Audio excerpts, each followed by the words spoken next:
I'm Sue Vignola. Welcome to the Rancho Kitchen. Almonds. We're encouraged to eat a handful a day. There's so many ways to eat almonds too. You can have them in almond milk, in almond butter.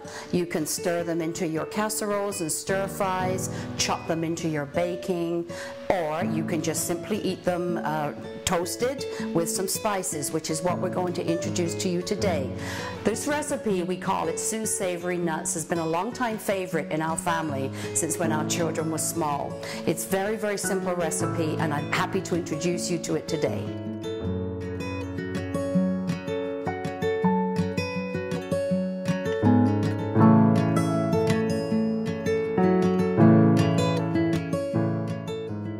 Actually use any nut. You could use macadamias, cashews are another popular one that I frequently use in this recipe, pecans, walnuts, or you could use a combination of nuts, which I've done many times, but really for this recipe my favorite nut to use is the almond.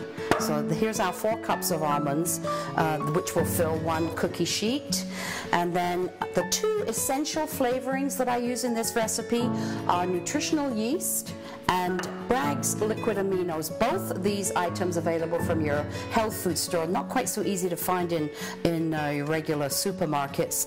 The nutritional yeast, very high in B vitamins, in particular B12. It also has a really nutty flavor that works really well in these kind of recipes. And the Bragg's liquid amino, it's somewhat of an alternative to soy sauce, being a little lower in sodium. It's a non-fermented product, and it's also gluten-free. At this point, you can actually add anything else, as long as you have these 2 basic ingredients to add to the nuts. You can, if you'd like a curry flavor, you can add curry powder, garlic powder. Chili powder will make for a very spicy nut. But I've got a somewhat secret ingredient, which I will share with you today, and that is dulse seaweed. Once you've got your oven preheating, bring it up to around 225 degrees Fahrenheit. Have your cookie sheet ready, and then your 4 cups of almonds. 4 cups is equal to around 700 grams, or about 1.5 pounds of raw nuts. Contrary to what most people believe, you actually don't have to add any oil in this recipe at all, because the nuts are already very high in oil, and that is released and comes to the surface of the nut through the heating process.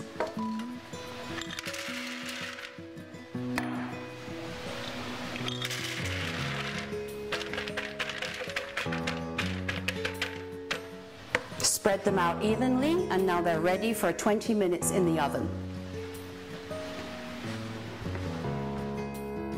It's a good idea to check on the almonds occasionally.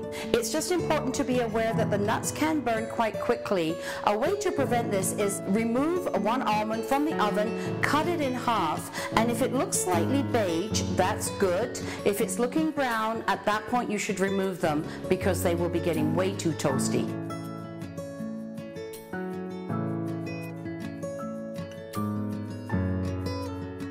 So here we have our almonds nice and toasty hot from the oven, and now we're ready to add the next 3 ingredients, which are the Bragg's liquid soy seasoning. I have a 1/4 cup here, and I have 1/3 cup of nutritional yeast and approximately 2 teaspoons of the dulse flakes.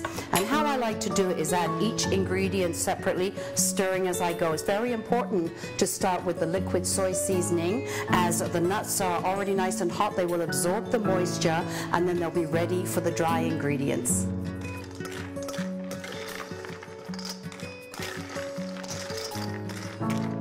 Almonds are very, very high in protein, and of course in the essential healthy oils, as are all nuts. Almonds in particular, though, are also high in magnesium, which can really help with sleeping. And the newest studies that I've been reading about this spring talk about the benefits of consuming more almonds in relation to diabetes prevention and also early onset Alzheimer's. And you probably have heard, like I have, of the increasing prevalence of these 2 diseases. Dulse seaweed.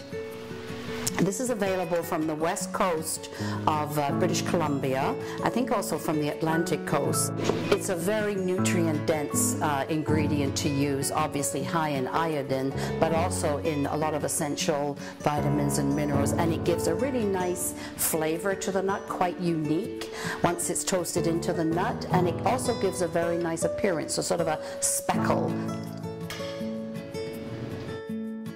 Now we're ready to spread the seasoned almonds onto the cookie sheet and pop them back into the oven for approximately 20-25 minutes. The oven is still set at 225 degrees, and we will keep an eye on them while they're in the oven to make sure that they're toasting evenly.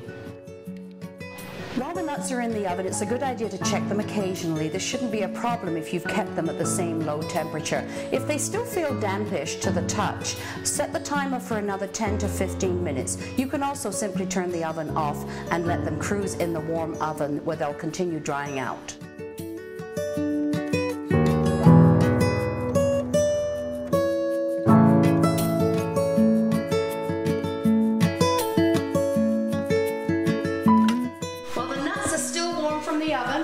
I've got a couple of hungry customers anxious to get at them. These nuts will keep for many, many weeks, possibly even 2 or 3 months. Don't store them in the fridge. They're a lot better just sealed in a bag, but you may not need to worry about that because they may not last that long.